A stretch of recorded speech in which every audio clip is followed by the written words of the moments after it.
A rua te ensina a respeitar, a ser humilde, a compartilhar, a se solidarizar com as pessoas. A rua te ensina tudo que a faculdade não ensina. A rua você tem medo, você não sabe o que você vai se encontrar, né? O que você vai encontrar. E é difícil. Dormir, você dorme com os olhos abertos, tudo fechado. Tudo que eu passei foi ruim. Mas quando você se olha numa posição de vitorioso, quando você olha para trás, você agradece, né?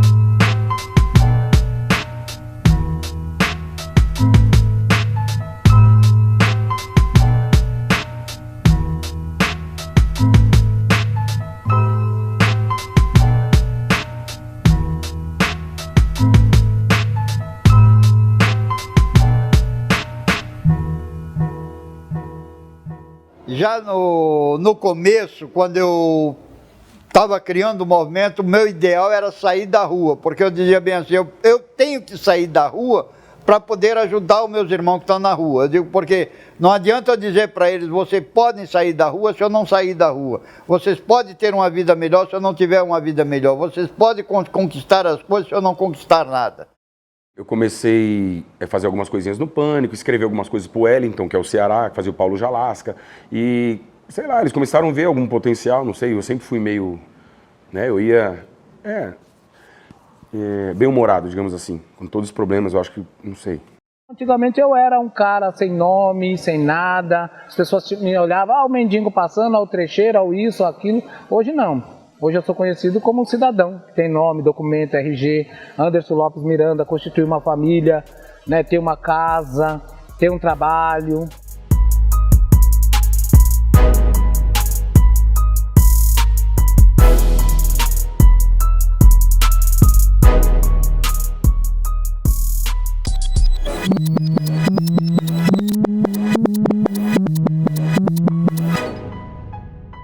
Casei com meus 26 anos, né? Tinha mulher, um casal de filhos, né? Quando meu pai morreu, meu pai e minha mãe morreu, minha mãe já tinha falecido primeiro, quando meu pai morreu depois, herdei a fazenda para seguir na criação e plantação, né? Mas vamos dizer que eu chegava a tirar uma média de 10, 15 mil mês. Eu nasci em São Paulo, no Hospital de Mãe Solteira, na Vila Mariana. Meu pai da Bahia, minha mãe do Mato Grosso. Minha mãe chama Vilma Maria da Silva Miranda, não conheço nem meu pai. Aos 3 meses, meu pai, juiz da comarca de Itapecerica da Serra, determinou que me encaminhasse para um orfanato onde ele pudesse ser da dirigência dele, né, que ele tomasse conta da região. Então eu fui para Juquitiba, num orfanato chamado Lar do Caminho, né, em Juquitiba, no bairro do Justino. E aí a minha infância foi praticamente toda lá. Depois de adulto, querendo recordar a minha vida, a minha infância, sempre tendo alguns flashes de lembranças, eu resolvi comigo mesmo ir buscar isso, um trabalho comigo mesmo, mental, sei lá o que aconteceu aí. E eu fui buscar nas minhas raízes, entender o porquê que eu tô aqui. Então eu voltei lá, quando eu tinha 4 anos, eu lembro que os meus pais batiam muito assim, não muito, meu pai bebia pra caramba, minha mãe trabalhava fora, e minha irmã mais nova que ficava em casa, a Cidinha, e o Edson era o outro, e depois era eu. O orfanato estava começando, então eu me lembro de tudo, né? Foi muito difícil, então, para mim. Foi uma vivência assim muito difícil. E eu sabia que um senhor ia todo mês me visitar, que era meu pai, né? E levava brinquedo, bicicleta, coisas de primeira qualidade. Eu falei, por que eu ganho melhores do que os outros? E um dia meu tio estava alcoolizado e me contou toda a história. Minha mãe era empregada do meu pai e eu nasci desse relacionamento fora do casamento do meu pai. Meu pai, não sei se foi um estupro, o que ele fez com minha mãe, né? E eu nasci.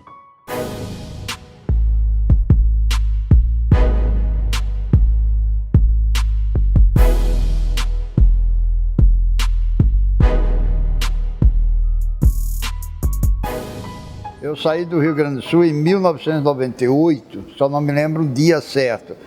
Eu sei que era mês de junho, só não me recordo o dia. Eu saí de lá com a finalidade de aqui comprar um imóvel e a gente montar uma choparia e restaurante para recomeçar uma nova vida aqui em São Paulo.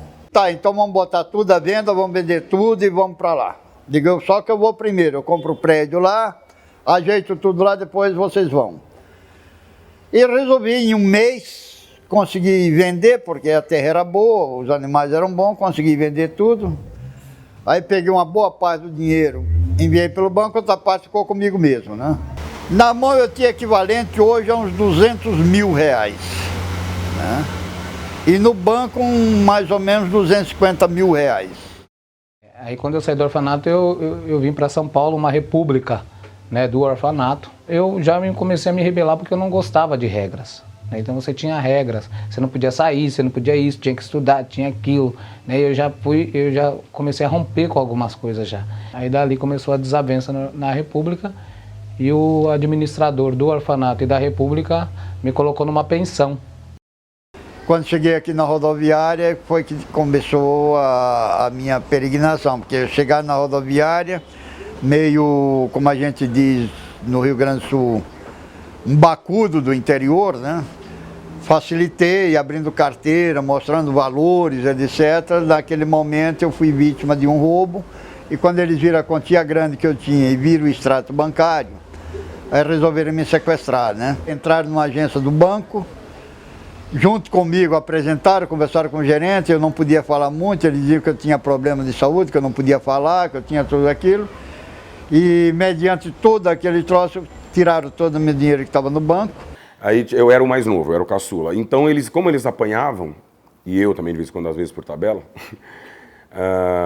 certo dia eles fugiram de casa e me levaram. Meu pai saiu para trabalhar, minha mãe também. E estava tendo um show em novembro da Consciência Negra, né, 20 de novembro, e um show no Vale do Anhangabaú. Dali eu fiquei encantado, né? Aí voltei para a República, da República levei uma bronca e... Por que você tá chegando tarde assim? Eu tô sabendo lá na pensão que você tá aprontando. E aí foi dali a minha rebelação e fui dormir. Voltei pro Vale do Anhangabaú e dormi no Vale do Anhangabaú. E nesse dia eu fui estuprado. E na hora que eu acordei eu só vi o cara de cinza, com uma farda da polícia militar, vestindo a calça e eu com a calça baixada. Aí eu levantei chorando e perguntei o que aconteceu. Os meninos falaram: você acabou de ser estuprado por um policial militar. Então dali que minhas coisas na rua começou. Chegando no albergue, ele me disse: olha, aqui você dorme, come, tem horário de entrar, horário de sair, tudo isso. Mas não me deram nenhum encaminhamento, eu esperando que alguém me mandasse de volta à minha terra. Que lá pelo menos eu tinha amigos, estava família, tinha amigos e tal, podiam me ajudar, né? Mas isso não foi feito. Naquela época, quando eu estava em albergue, tinha orelhão, só que eu não tinha dinheiro para comprar ficha. E para telefonar daqui de São Paulo para minha terra, não era uma ficha só que ia dar para fazer essa ligação, né? E era complicado, eu não entendia muito, porque lá no sul a gente não tinha esse negócio de estar ligando por telefone. A primeira semana que eu fiquei aqui, eu fiquei uma semana no albergue e não aceitei mais, eu fui dormir na rua mesmo, fiquei dormindo embaixo de viaduto, dormindo na praça, tu não me aceitava mais naquelas condições, não queria estar no albergue, eu tinha medo de ser morto, tinha medo de alguma coisa grave acontecer comigo.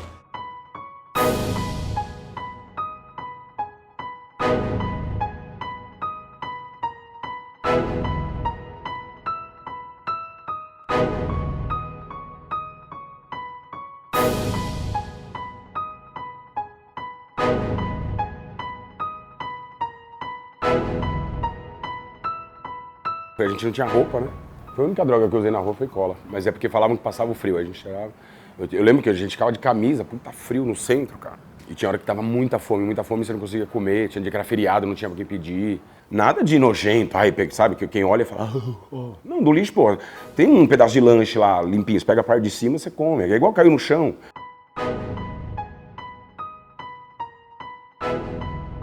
Aqui é o Vale do Anhangabaú.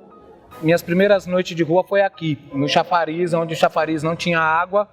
E eu dormi muito no chafariz, dentro do chafariz. Porque você escutava, para a pessoa passar, então você escutava quem passava, então se assustava com qualquer barulho. Então é importante a gente dormir em ponto estratégico que as pessoas não possam chegar.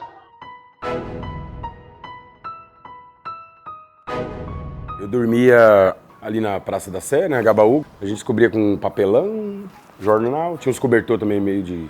que a gente ganhava, que tinha gente que passava a noite e dava. Teve uma época que eu comecei a dormir em tubulação de metrô, sabe aqueles ferros que venta, não sei se já viu lá no centro. O vento sai pra cima, que as mulheres passam, sai, subia, não sei se tem ainda. Porque ele tem um vapor quente, então no inverno eu dormia lá naquela tubulação. Eu tirava assim, dormia na tubulação, quentinho. Aqui onde eu vinha lavar minha roupa, geralmente, de madrugada, né? De manhã cedo, bem à noitinha, que eu vinha aqui, né? Subia aqui na grama. E por aqui assim eu lavava minha roupa. Porque tinha essa pedra que eu não podia esfregar a minha roupa, lavar e depois levar para... Enquanto eu lavava a outra, deixava sempre coarando ali. Depois eu pegava daqui, saía para botar ela secar.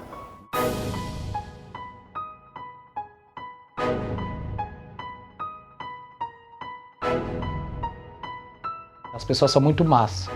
Por mais que você fala, o ser humano é muito ruim. Então, na rua, as pessoas urinavam uma nas outras. Quem passava bêbado urinava em quem estava dormindo na rua. Eu levei várias vezes escarrada, né? Acordei com corpo com álcool, né? As pessoas quase para jogar fogo em nós. Eu hoje não sei mais distinguir o que é pesado, sabe? Eu cresci na Cracolândia. Eu cresci com um cara querendo estuprar a criançada, oferecendo marmita de comida.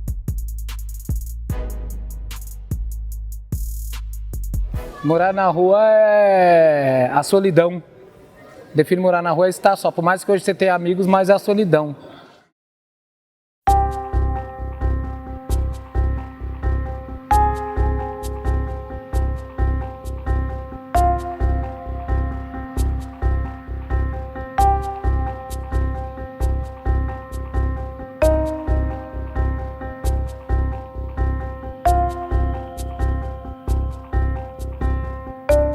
Eu lembro do meu irmão pedindo comida pra gente comer, pedindo esmola, pedindo comida, e eu lembro da minha irmã cuidando da gente, assim, na rua, quando a gente ia dormir, porque tinha muita gente ruim na rua.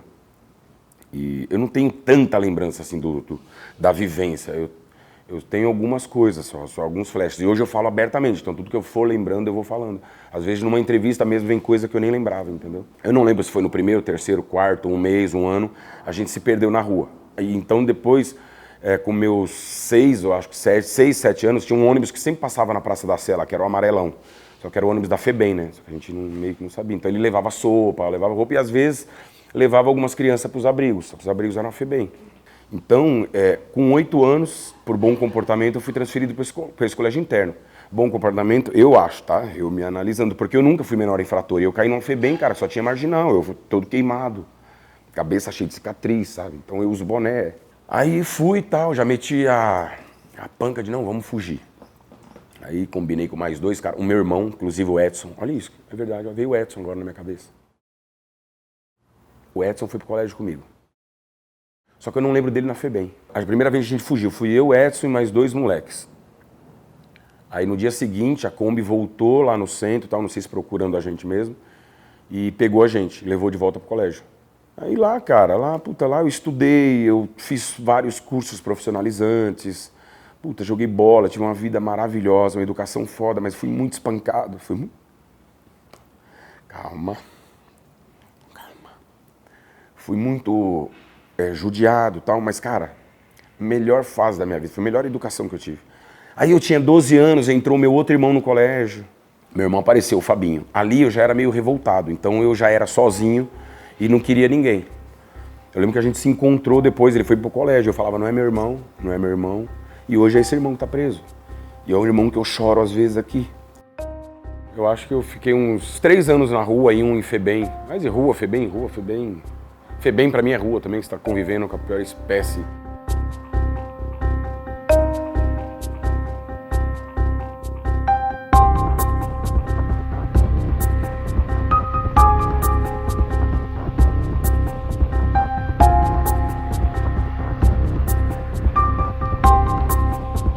Fazendo um ano que eu estava na rua, eu ia passando em frente a uma casa, uma loja grande, aí via a notícia que tinha um casal de crianças mais a mãe vinha vindo de carro e um caminhão desgovernado, né, um monte de homem Não sei se dormiu no volante, não sei o que é isso, porque ele não explicou direito, só dizia que o carro estava desgovernado e passou. Quando deu o nome das vítimas, eu vi que era minha mulher e meus filhos, e meio naquela hora fiquei meio cego, meio atordoado, Fiquei completamente atônito, sem saber o que fazer, perdi o chão, perdi tudo. Olha, eu gosto de chamar a minha mulher de, como eu chamava ela, né, de Malu. Eu chamava ela de Malu, minha filha eu chamava de vida.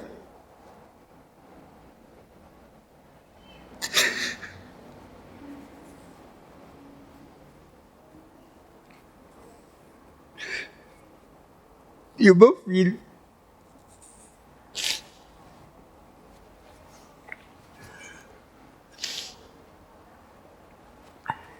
Desculpa. Quando eu vi isso, faltou o chão, faltou tudo, né? Fiquei inconformado, aí saí dali sem rumo, em direção à luz. Aí encontrei companheiro, comecei a beber, já comecei a usar maconha, já comecei a usar cocaína, o que aparecia de droga eu comecei a usar, porque estava completamente atônito a tudo que tinha acontecido, né? Fiquei mais ou menos um ano usando droga. Aí depois que eu já estava um ano naquilo ali, uma mulher apareceu, a Seninha, perguntou se eu não queria ir para Santa Amaro, para o albergue em Santa Amaro, o mesmo albergue onde eu tinha ficado, que agora era uma nova direção, era a Rede Rua que estava lá. Eu não sou muito bom de data, mas em 98 eu vim para a rua, né? Eu tinha aproximadamente meus 40 anos, ficando até os 46 anos na rua.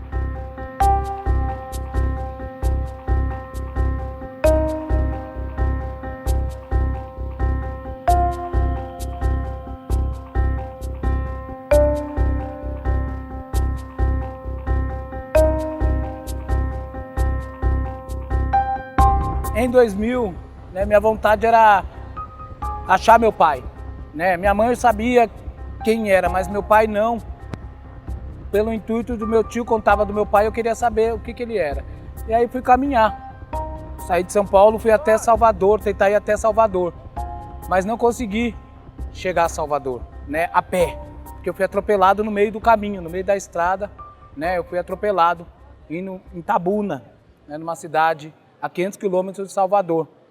Veio um senhor e me socorreu. Esse senhor, chamado Miranda, me socorreu, foi lá na base da Polícia Rodoviária Federal, chamou eles me socorreram e me levaram para o Hospital Luiz Eduardo Magalhães, que é um hospital do estado.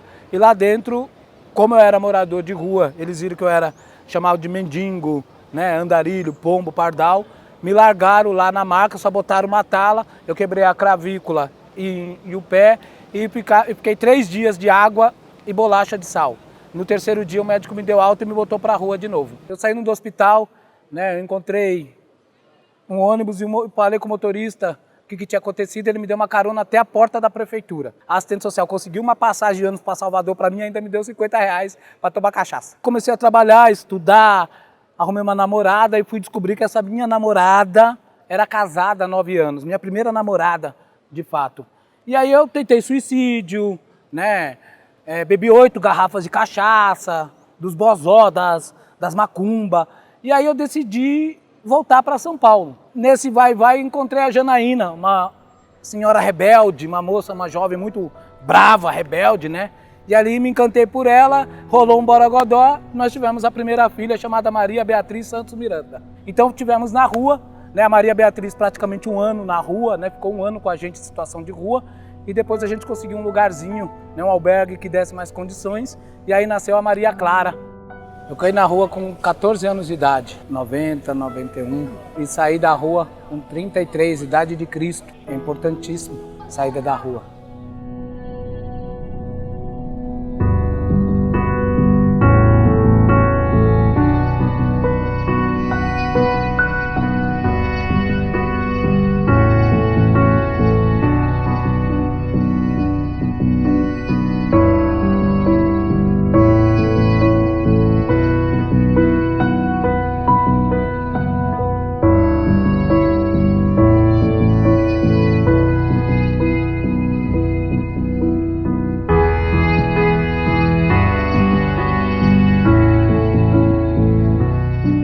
Com 16 anos falaram que eu ia embora do colégio. Era com 14, já me seguraram até os 16. Eu fui meio que adotado por um casal do colégio, que eu me identificava muito. Mas não fui adotado, eles tinham um carinho por mim e tal, então... aí estenderam um pouco essa minha saída. Com 16 anos eu saí e voltei para casa da FEBEM. Aí vim para o albergue aqui para o centro, que eu queria fundar um troço para lutar, porque eu fiquei revoltado com aquele preconceito e eu queria criar alguma coisa que revertesse essa questão de morador de rua. Aí convidei os amigos e a gente criou pela primeira vez um movimento estadual pelos direitos da população em situação de rua, né? Nós estávamos lá de Nazaré, um albergue de família, né? E lá 3 anos já com a minha família. E aí a prefeitura, a assistente social queria desligar já a gente porque já era muito tempo. E já botar para outro albergue. Eu falei para outro albergue nós não ia e surtei na loucura da loucura, né? Do Borogodó. E aí vieram o secretário de assistência social, técnicos, e ofertaram 20 apartamentos. Então saiu o nosso apartamento lá na cidade de Tiradentes, na rua Meu Destino, 180, apartamento 31, bloco C. E eu pedi transferência. Quando eu pedi transferência, eu pedi pela Jovem Pan, que já tinha influência, jornalismo forte pra caramba, o seu Tuto. A dona Margot, que é a mãe do seu Tuto, a dona da Jovem Pan, me colocou lá, me deu meu primeiro emprego, se identificou muito comigo e tal. Meio de 300 crianças. Desde quando foi fundado o movimento, a gente vive e sobrevive de doações. A conquista do apartamento, da saída da rua, é fundamental para a família. É importante ter um alicerce, né, um lugar para cozinhar, para tomar um banho. Eu não gosto de tomar banho, mas é bom tomar um banho, entendeu?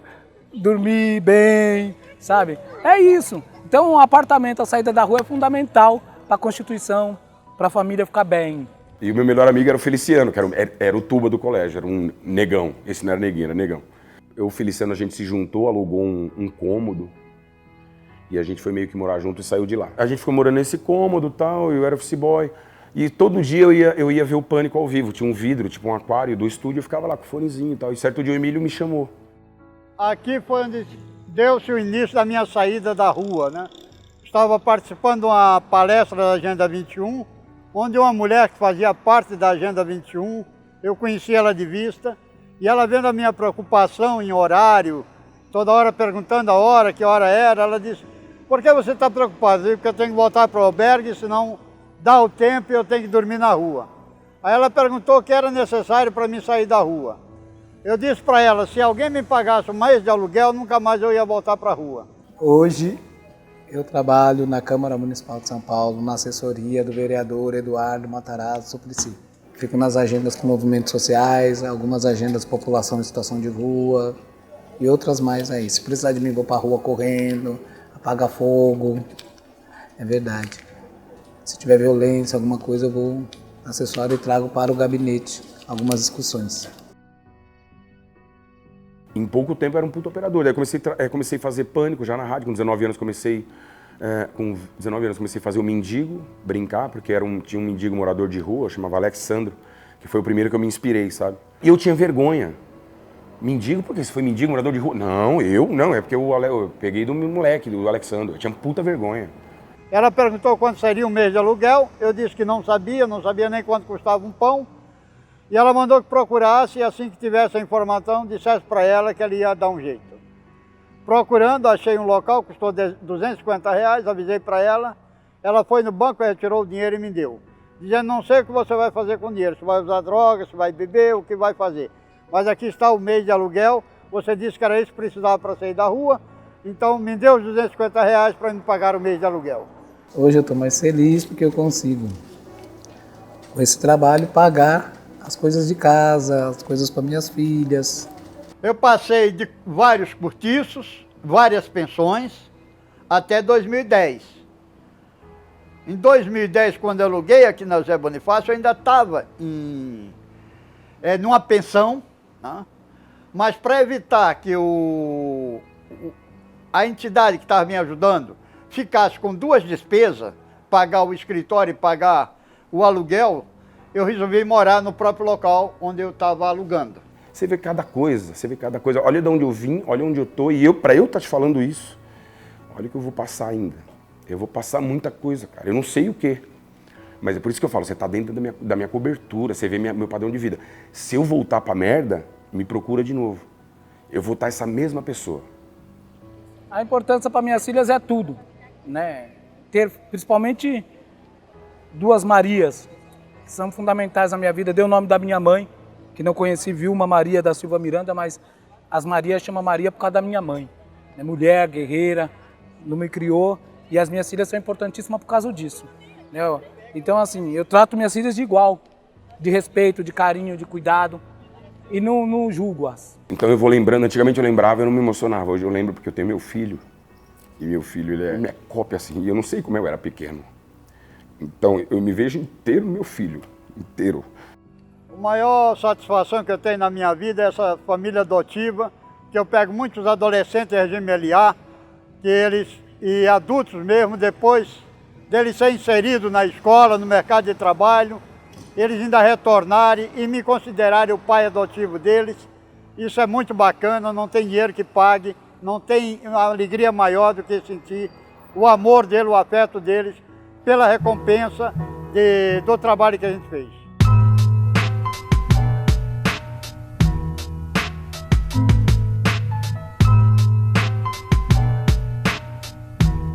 A coisa é muito mais complicada, a pessoa precisa se estruturar primeiro. Porque se a pessoa não tem estrutura para tocar, ele termina voltando para o círculo vicioso. Albergue rua, rua albergue, albergue rua, que é o que 90% da população em situação de rua faz hoje em dia. Estar na rua não é estar porque quer estar, é alguma condição que a levou para a rua. E a gente não precisa ter preconceito dessa população. Ela é como outra qualquer, um trabalhador, um empresário, um político. Ela precisa ser olhada, ela não pode ser invisibilizada. Você não pode olhar para um cara que está deitado no papelão, numa coberta, e achar que é um indigente, que é um bicho. Não é um bicho, é um ser humano. Ser humano que precisa de políticas públicas. Moradia, trabalho, saúde, educação. Moradia primeiro. Se você não tem endereço, você não tem trabalho. Eu vou analisando minha vida para trás, porque eu ando para frente. Tô aqui, daqui para frente. Aqui para trás é a história, é minha evolução, é minha ponte, tá ligado? É meu... Então, cara, qualquer problema que eu tiver hoje, o que eu vou fazer? Vou lembrar lá. Nada vai me abalar.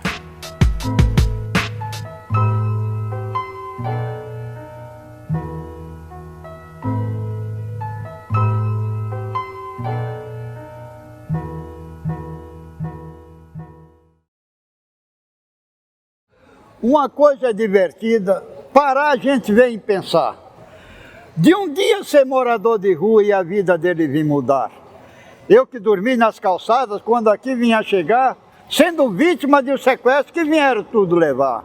Da rua direita, Praça da Sé, até o Vale de Engabaú.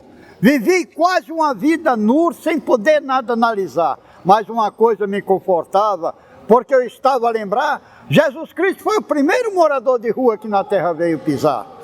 Hoje eu falo da rua e venho saudade matar. Não que a vida de rua seja boa, mas é por poder me lembrar que da rua eu saí e hoje posso o irmão dela tirar.